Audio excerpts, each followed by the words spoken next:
नमस्कार विद्यार्थी मित्रांनो, आज आपण स्लेटवर काउंटिंग करणार आहोत. 0 पासून 50 पर्यंत काउंटिंग करून पाहणार आहोत. तर चला मग आपण स्टार्ट करूया. मित्रांनो, स्टार्टिंग पॉइंट हा आहे आणि ह्या स्टार्टिंग पॉइंटवर हा युनिट रॉड आहे. स्टार्टिंग पॉइंटवर काय आहे? युनिट रॉड आहे. युनिट रॉडच्या बाजूला टेन्स रॉड, टेन्स रॉडच्या बाजूला हंड्रेड्स रॉड, हंड्रेड रॉड्सच्या बाजूला थाउजंड्स रॉड, थाउजंड्स रॉडच्या बाजूला 10,000 रॉड, 10,000च्या बाजूला 1 लाख किंवा लॅक रॉड आणि 10 लाख, 20, 30, 40, 50, 90 लॅक्स. म्हणजे आपण 90 लॅक्स पर्यंत ह्या स्लेटवर काउंटिंग करू शकतो. ठीक आहे. काही काही स्लेटचे आता स्टुडंट किटवर जे रॉड्स येतात ते थोडे जास्त असतात. तिथे आपण फक्त 90, तिथे 1 करोड, 9 करोड म्हणजे आपण तिकडे संख्या जास्त आपण काउंट करू शकतो. आता आपण सध्या 0 पासून 50 पर्यंत काउंटिंग कशी करतात ते पाहूया. तर मित्रांनो, सध्या ह्या स्लेटवर डिवायडरला एक पण मनी चिटकलेला म्हणजे टच झालेला नाहीये. तेव्हा ह्या स्लेटवर जी किंमत आहे ती किती आहे? 0. जेव्हा एखादा मनी त्या डिवायडरला टच होतो तेव्हा ती किंमत कन्सिडर केली जाते. एरवी जर स्लेटवर एक पण मनी नसेल तर सध्या स्लेटवर त्याची व्हॅल्यू म्हणजे किंमत किती आहे? 0 आहे. पण आता आपण समजा युनिट रॉडवरचा जर एक मनी टच केला डिवायडरला, तर सध्या या पूर्ण स्लेटवर किती व्हॅल्यू आहे? 1 आहे, 1. आणि वाचताना मुलांना कसं वाचायचं असतं? ॲड 1. आता समजा डिवायडरला मी 2 मनी, युनिट रॉडवरचे 2 मनी जर टच केले, मला इंग्लिशमध्ये काय म्हणतात? बीड्स. 2 बीड्स जर डिवायडरला मी टच केले तर आता ही व्हॅल्यू किती झाली? ॲड 2. 2 झाली. वाचताना आपण ॲड 2 म्हणायचं. आणि जर 3 मनी जर डिवायडरला टच झाले तर ॲड 3. 4 मनी जर डिवायडरला टच झाले तर ॲड 4. आता आपण हे 4 डाऊन करणार आणि वरचा मनी डिवायडरला टच करणार. आता वरच्या मन्यांची किंमत सगळ्यांनी लक्षात घ्यायची. वरच्या मन्याची किंमत किती आहे? 5. खूप जणांना कन्फ्युजन होतं की तो एकच मनी आहे मग त्याची किंमत 1 असेल. तर तसं नाही. युनिट रॉडवरचा जो वरच्या साईडचा मनी आहे त्याची किंमत आहे 5. आणि जर 5 मध्ये जर आपण 1 ॲड केला अजून एक, म्हणजे वरच्या साईडने हा टच झाला डिवायडरला आणि खालच्या साईडने हा टच झाला. मग आता ह्या दोन्ही मन्यांची मिळून व्हॅल्यू किती झालेली आहे? 5 + 1 किती होतात? 6. मग सध्या ह्या डिवायडरवर व्हॅल्यू किती आहे? 6. आता 5 मध्ये 2 ॲड केले तर ॲड 7. 5 मध्ये 3 ॲड केले तर ॲड 8. 5 मध्ये 4 ॲड केले तर ॲड 9. आता सध्या युनिट रॉडवरची जी काही आपण व्हॅल्यू घेऊ शकत होतो ती पूर्ण आपण घेतलेली आहे.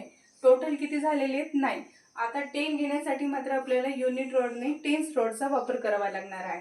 त्यामुळे आपण हे 9 पिंच आउट करणार आणि हा टेन्स रॉडवरचा 1 बीड ह्या डिवायडरला टच करणार.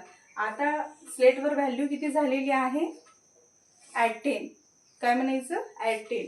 आणि 10 मध्ये जर आपण 1 बीड ॲड केला, आता समजा आपल्याला 11 घ्यायचं असले तर 10 मध्ये किती ॲड करावं लागत असतात? आपल्याला फक्त 1 बीड ॲड करावं लागणार. मग आपण 10 मध्ये 1 बीड ॲड केलेला आहे.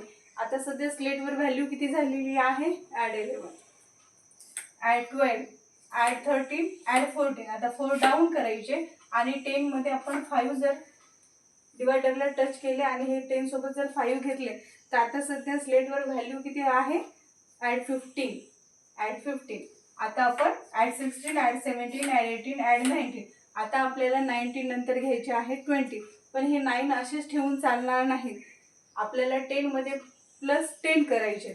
मग आपण समजा हे +10 असे केले, कधी पण टेन्स रॉड हा डाव्या साईडने वापरायचा. म्हणजे आपण जो काही मनी घेतोय तो डाव्या हाताने घ्यायचा, उजव्या हाताने युनिट रॉडवरचा आणि डाव्या हाताने. हे कशासाठी? जेव्हा आपण ओरली कॅल्क्युलेशन्स करतो, आता आम्ही मुलांना सांगतो ॲड 1, ॲड 5, ॲड 10, तेव्हा हे दोन्ही हातांचा वापर करतात आणि त्यांच्या डोळ्यासमोर हे मनी व्हिज्युअलाइज करतात. ते कल्पना करतात की आपल्याला आपल्या डोळ्यासमोर हे आपण स्लेट वापरून ते आता हे स्टार्टिंग आहे. पण जेव्हा तुम्ही हे पूर्ण एक लेवल कंप्लीट करणार तेव्हा तुम्हाला ते स्लेट वापरून तुम्हाला ते डोळ्यासमोर व्हिज्युअलाइज होणार आणि मग तुम्हाला ओरली सुद्धा आन्सर देता येणार.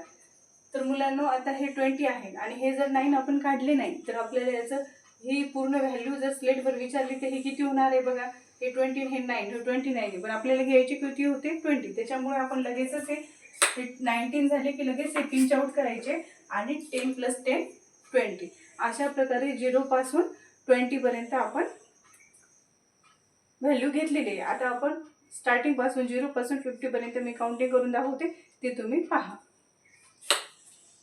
Add 1, add 2, add 3, add 4, 4 down, add 5, add 6, add 7, add 8, add 9, pinch out, add 10, add 11, add 12, add 13, add 14, 4 down, add 15, add 16, add 17, add 18, add 19, pinch out, add 20, add 21, add 22, add 23, add 24, 4 down, add 25, add 26, add 27, add 28, add 29, pinch out, add 30, add 31, add 32, add 33, add 34, 4 down, add 35, add 36, add 37, add 38, add 39, pinch out, add 40, add 41, add 42, add 43, add 44, 4 down, add 45, add 46, add 47, add 48, add 49, pinch out आणि 40 down करायचे.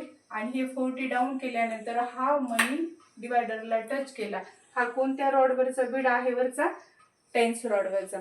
आपण unit रॉडवरचा जो बीड होता हा जर touch केला तर 5 म्हणत होतो, पण आता आपण कोणत्या रॉडवरचा केलाय? टेन्स रॉडवरचा.